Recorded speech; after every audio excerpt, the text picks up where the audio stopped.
গল্পের নাম শ্মশান জাতের অশরীরী। রাতের অন্ধকারে একটা পূর্ণ মোটর সাইকেলে চেপে ফিরছিল রাহুল। বন্ধুর বাড়ি থেকে দেরিতে বেরিয়ে এসে শর্টকাট ধরেছিল গ্রামের পূর্ণ শ্মশান জাতের পাশ দিয়ে। সেই শ্মশান জাতের গল্প গ্রামের সবাই জানত, নাকি সেখানে একটা অশরীরী আত্মা ঘোরাফেরা করে, তাকে মাঝরাতে দেখতে পেলে আর রক্ষা নেই। রাহুল অবশ্যই সব গল্পকে হাস্যকর বলে উড়িয়ে দিত। গাড়ির হেডলাইটের আলো কাঁপতে কাঁপতে সামনের রাস্তাকে আলোকিত করছিল। হঠাৎ এই কুয়াশার মতো কিছু একটা তার সামনে ভেসে উঠল। রাহুল আচমকা ব্রেক করল। সামনে সাদা শাড়ি পরা এক নারী দাঁড়িয়ে, মাথা নুয়ে চুল এলোমেলো ভাবে ঝুলে আছে। তার শরীর মাটিতে গালে আসছে। রাহুলের গলা শুকিয়ে গেল, গা চমচম করা ঠান্ডা বাতাস বাইতে লাগল। সে চোখ চুলকে আবার তাকাল, কেউ নেই। হ্যালুসিনেশন, নিজেকে আশ্বস্ত করল রাহুল।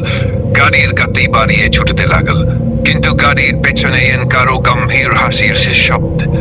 পিছন ফিরে তাকাতেই দেখল ওই নারী এখন মোটর সাইকেলের সিটের ঠিক পেছনে বসে আছে, ফাঁকাশে মুখে তাকিয়ে আছে তার দিকে। রাহুল প্রাণপণে চিৎকার করে ওঠে, কিন্তু কোনো শব্দ বের হয় না। গাড়ির গতি নিজে থেকেই কমে আসতে লাগল। স্টিয়ারিং তার নিয়ন্ত্রণের বাইরে। সামনে বিশাল একটা বটগাছ, গাড়ি সোজা সেদিকেই ছুটে চলেছে। শেষ মুহূর্তে প্রচন্ড সাহস করে রাহুল বাইক থেকে লাফ দিল। বাইকটা গিয়ে সাজরে বটগাছের গড়ায় আছড়ে পড়ল। বিকট আওয়াজে রাতের নীরবতা ভেঙে গেল। রাহুল কাঁপতে কাঁপতে উঠে দাঁড়াল, চারদিকে তাকাল। কুয়াশায় খেকে আছে চারপাশ। দূরে বাহা শ্মশান ঘাটের চিমনি দেখা যাচ্ছে। হঠাৎ কুয়াশার ভেতর থেকে ধীরে ধীরে সেই নারী এগিয়ে এল। এবার তার মুখ স্পষ্ট দেখা গেল, চোখ নেই, শুধু ফাঁপা গর্ত। রাহুল দাঁড়াতে শুরু করল। দাঁড়াতে সে একটা পূর্ণ মন্দিরের কাছে পৌঁছাল।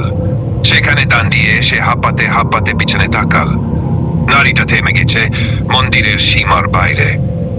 মন্দিরের ফাটেল ধরা দেয়াল ছুঁয়ে রাহুল কিছুটা সাহস পেল। তখনই একজন বৌদ্ধ পুরোহিতের মতো দেখতে লোক বেরিয়ে এল মন্দিরের ভেতর থেকে। তিনি বললেন, ওর থেকে দূরে থাকো ছেলে।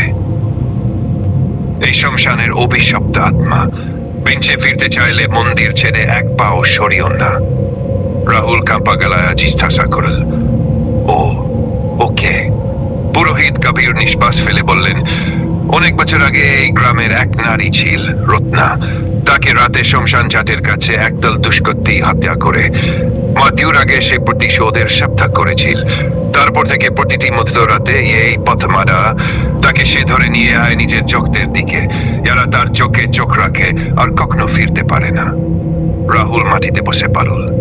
তার মনে পড়ে গেল সে নারীর চোখের গর্তের দিকে তাকিয়ে ফেলেছিল।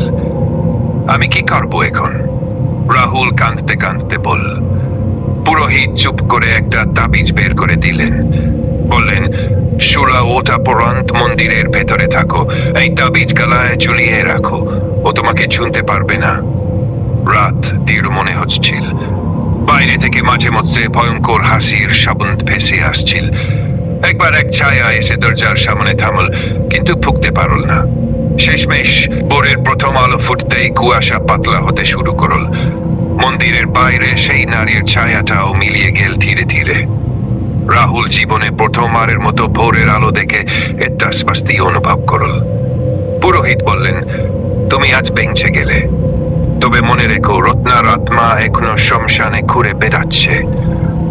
আর যারা অবহেলা করে তারা চিরকাল হারিয়ে যায় অন্ধকারে। রাহুল মাথা নিচু করে মন্দির ছেড়ে ধীরে ধীরে বাড়ির পথ ধরল। পিছনে তাকাবার সাহস আর তার ছিল না। কিন্তু রাস্তার মোড়ে হঠাৎ একটা মৃদু ফিসফিসানি ভেসে এলো। আমার চোখের দিকে আরেকবার তাকাও। রাহুল পাথরের মতো দাঁড়িয়ে গেল। শেষ পর্যন্ত সে আর বাড়ি ফেরেনি। কিছু রহস্য কখনোই মিটে না। ঠিক এমন আজ রাতের গল্প। তুমি প্রস্তুত তো পরের অজানা আতঙ্কের জন্য? সাবস্ক্রাইব করো আর অপেক্ষা করো। রাতের আধারে আবার দেখা হবে।